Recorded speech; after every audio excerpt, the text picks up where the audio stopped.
இன்றைக்கி சிம்பிளாக lunch box recipe தக்காளி சாதம் எப்படி பண்ணுறதுன்னு பார்க்கலாம் வாங்க. அதுக்கு கடாயில் 1 டேபிள் ஸ்பூன் அளவுக்கு எண்ணெய் விட்டுக்கிட்டேன் நான். ஸோ எண்ணெய் கொஞ்சம் காஞ்ச உடனே கடுகு போட்டுக்கோங்க. அதுக்கப்புறம் உளுந்து, கடலைப்பருப்பு, முந்திரி பருப்பு அதை போட்டிருக்கேன் நான். அப்புறம் கருவேப்பிலை, பச்சை மிளகா, வத்த மிளகா 2 சேர்த்துருக்கேன். இஞ்சி பூண்டை நல்லா திருவி சேர்த்துருக்கேன். நான் அரைக்கலை, நல்லா திருவி சேர்த்துருக்கேன். ஸோ அதெல்லாம் வதங்கினதுக்கப்புறம் 2 பெரிய வெங்காயத்தை நல்லா கட் பண்ணி சேர்த்துருக்கேன். உங்களுக்கு அந்த வெங்காயம் அந்த பருப்போட நல்லா மிக்ஸ் ஆகணும். உங்களுக்கு தேவையான அளவு உப்பு, அதுக்கப்புறம் கொஞ்சோண்டு மஞ்சப்பொடியை போட்டு நல்லா மிக்ஸ் பண்ணி விட்டுருங்க. அந்த வெங்காயம் நல்லா பொன்னிறமாக வதங்கின உடனே 1 தக்காளியை நான் கட் பண்ணி சேர்த்துருக்கேன். ஸோ ஒரு 3 தக்காளி, சின்ன தக்காளியை இது மாதிரி அரைச்சி சேர்த்துருக்கேன். அந்த தக்காளி கொஞ்சம் வதங்கினதுக்கு அப்புறம் இந்த அரைச்சி வச்சு அந்த தக்காளி விழுத சேர்க்குறோம்.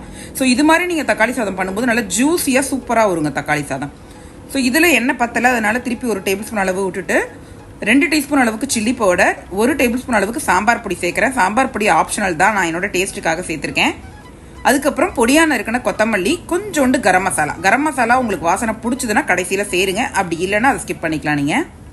ஸோ அவ்வளவுதாங்க. இது எல்லாம் ஒன்றா சேர்ந்து அந்த எண்ணெய் கொஞ்சம் பிரிஞ்சு வரும், அந்த அளவுக்கு நீங்கள் நல்லா வதக்கிடுங்க.